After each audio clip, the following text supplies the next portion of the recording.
o precandidato, perdón, a la presidencia por el Frente Únete. Doctor, buenos días. Buenos días, feliz de estar acá en el Deber Radio.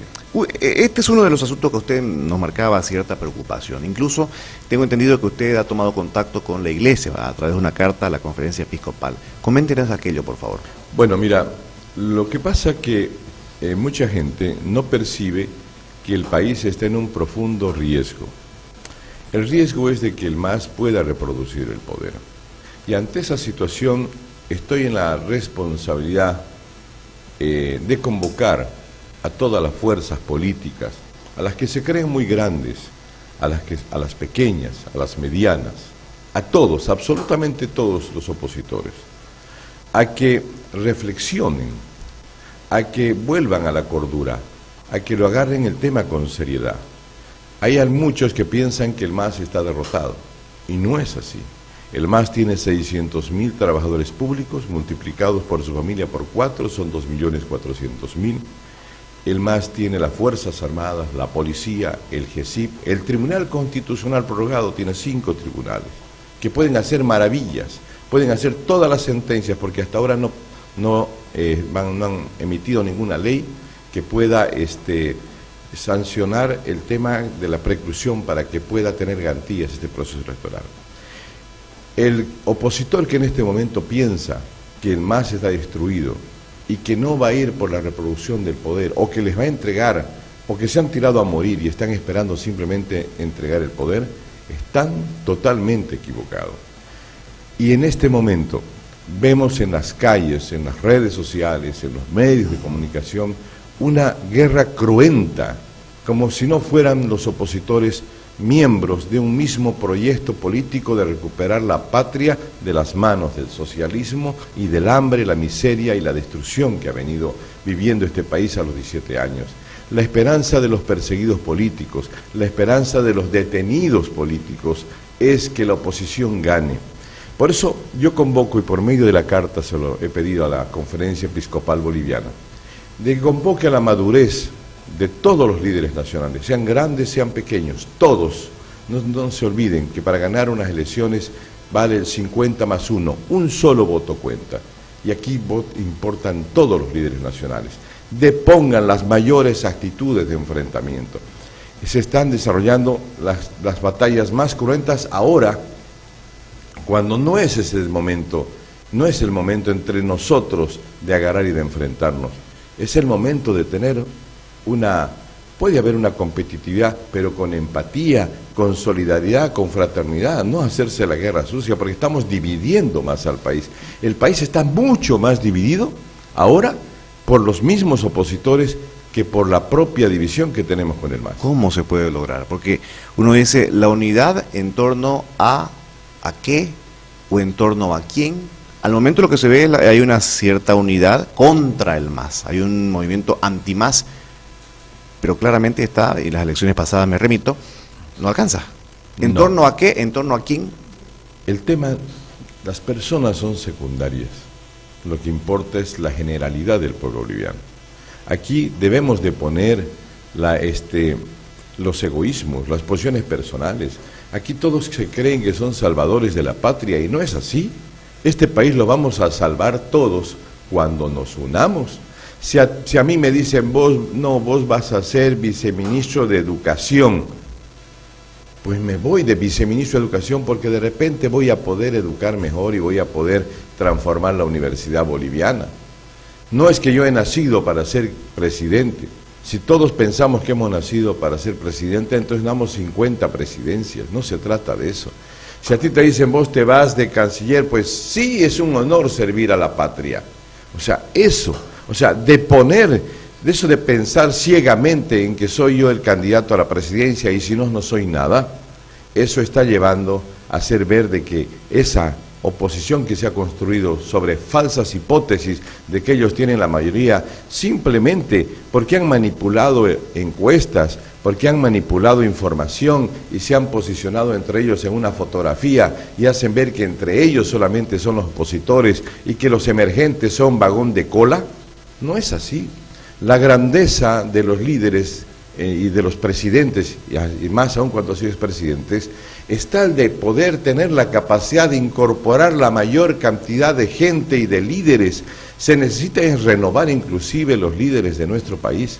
Entonces, la convocatoria está eso, depongamos todo. Algunos tenemos más pretensiones, otros menos pretensiones, depongámosla toda. No queda otra opción. No es fácil lo que se viene. Faltan menos de 6 meses, faltan 5 meses y 25 días para las elecciones.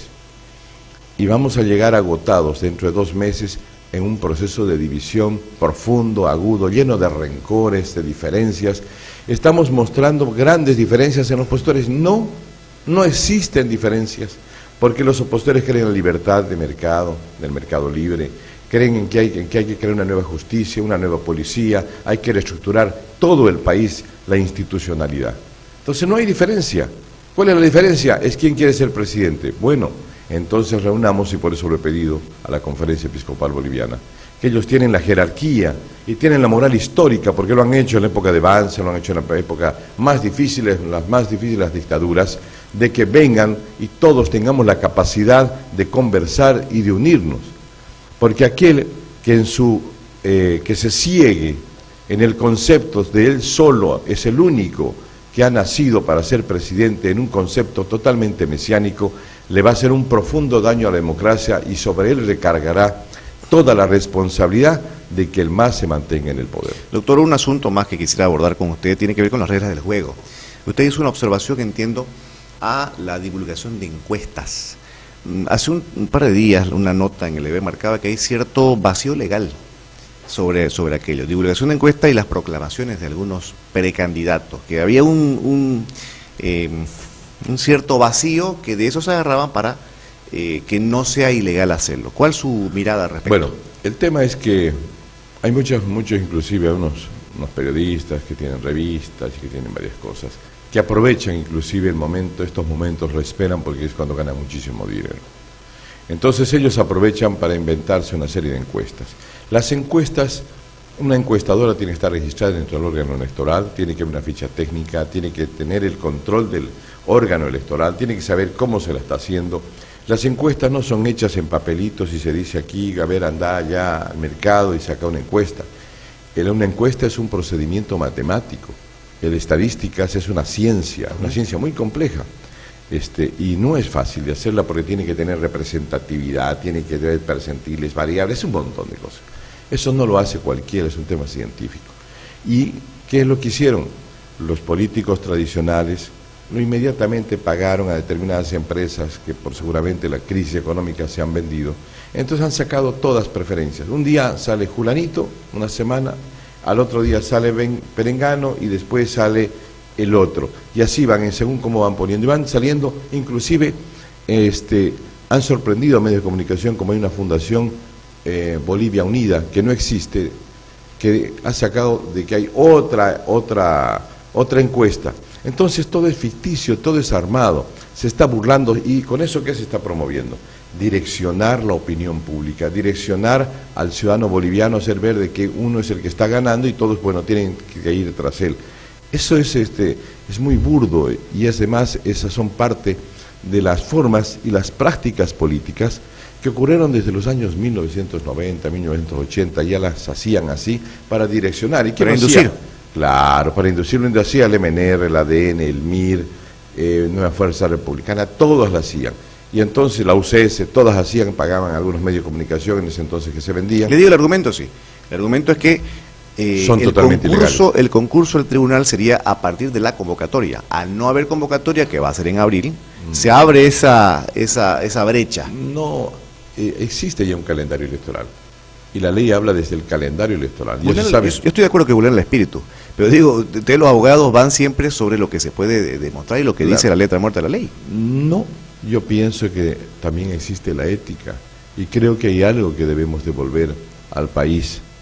Si el MAS es corrupto, si el MAS no, es de mala fe, si es cínico, que no cumple la ley, que tergiversa las cosas, la oposición está en todo lo contrario, en devolverle el valor ético a la palabra del político. Tenemos que tener un nuevo político, tenemos que ser un nuevo país distinto a partir de ahora. No podemos construir una patria de nuevo, ojalá ganemos la oposición. No podemos volver a construir este Estado, seguir con las maniobras, seguir mintiendo a la población, seguir con la corrupción, seguir engañando. ¿Qué tendría que hacer el tribunal? El Tribunal Constitucional tiene que prohibir y decir que toda encuesta tiene que pasar bajo el control del órgano electoral. ¿Con qué marco legal? Tiene el fundamento legal la 026, tiene todos los procedimientos del artículo 130 al 136 de la ley 026, está regulado todos los procedimientos adecuados para que las encuestas sean sometidas a un proceso de observación, que sean correctas y no estén direccionando la opinión pública. Doctor, le agradezco el tiempo y quedamos en contacto para en otro momento. Muy amable. A ti, Jorge, muchas gracias y siempre presto a conversar contigo.